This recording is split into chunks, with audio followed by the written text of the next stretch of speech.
Thank you and welcome to the show this morning. The topic this morning is Peacemakers, and we're fortunate to have with us the CEO of the organization Peacemakers, as well as Miss Elizabeth Dial, to talk about some of the activities in reference to this organization and some of the things that they are doing and hope to do in reference to helping to create a better society. And of course, Ms. Greenlee, let me first introduce you, because you've been with us on a number of occasions. Yes. And what we would like for you to do is to introduce Ms. Dial and give us the reason that she's here. And after she introduces herself, to come back to you and to start talking about the other members that will join us later on, as well as some of the things that you're involved in. Oh yes, I'm honored and very pleased to introduce Miss Elizabeth Dial. She came through Nashville Peacemakers from juvenile court, and she will be sharing that. And at the end of the next segment, I will also have a marketing person here, Pasita Job. I will also have a student who have came through Nashville Peacemakers, Quantaz Cleves, and he will be talking about what he do now in the community. Very good. Let's start off, Ms. Greenlee, by having you to identify this organization, Peacemakers, for our audience, because I think we've talked about it on a number of occasions, and then Ms. Dial will join you in terms of how she became involved with this organization. Yes, Nashville Peacemaker is an organization that's been going on for almost 10 years, and what we do, we come out to the community and try to educate and bring the awareness of youth violence, troubled teens. Due to the murder of my own son, people know about my story and my son. I continue to grow into what I believe in. And in order to keep doing things that I do, I always have to bring people, new people in to help get me to another level. And this is what we're getting ready to do with Nashville Peacemaker. We're bringing a model to the nation so we can have other states to follow what we're getting ready to bring to the community. And this is why Liz Dial has tagged on with the organization. Very good. Ms. Dial, why don't you give us some information about your background, Sure. your education, and some of your experiences? Well, Dr. Haney, the reason I'm here is because of you, because I was watching your show one morning, couldn't sleep. I was working with juvenile court. I have a degree in criminal justice, and I was a supervised probation officer for Davidson County.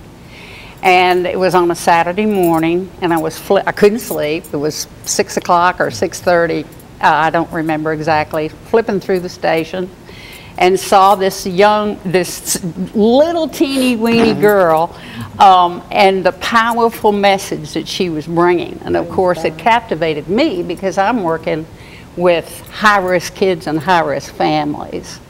So of course I didn't know it was a tape program, but I hurried around, got a piece of paper and a pencil, and I jotted her number down, and I immediately called Clemmy within 15-20 minutes after the show, after it was over with.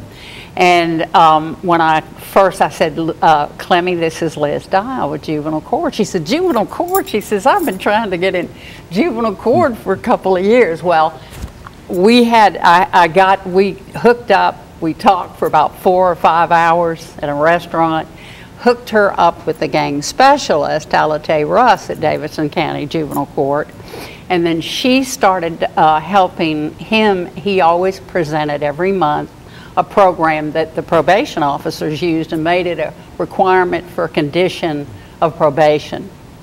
In the meantime, I got in touch with some people at the detention center in the building and asked if we could take Alate, the gang specialist, Clemmy, and we had some other people that had some stories that had been in trouble, older and younger, that had a success story like Clemmy did.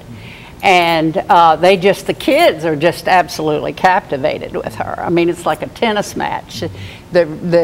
She walks this way, they follow her. It's just incredible because they identify with Clemmy. Yeah. That's why I was so captivated. I wanted to share her with every kid that I had on my caseload and all the kids at juvenile court. Yeah. She was a runaway. She was sexually abused at 5. You know, she had a teen pregnancy. She got in trouble with juvenile court. Yeah. She got into drugs.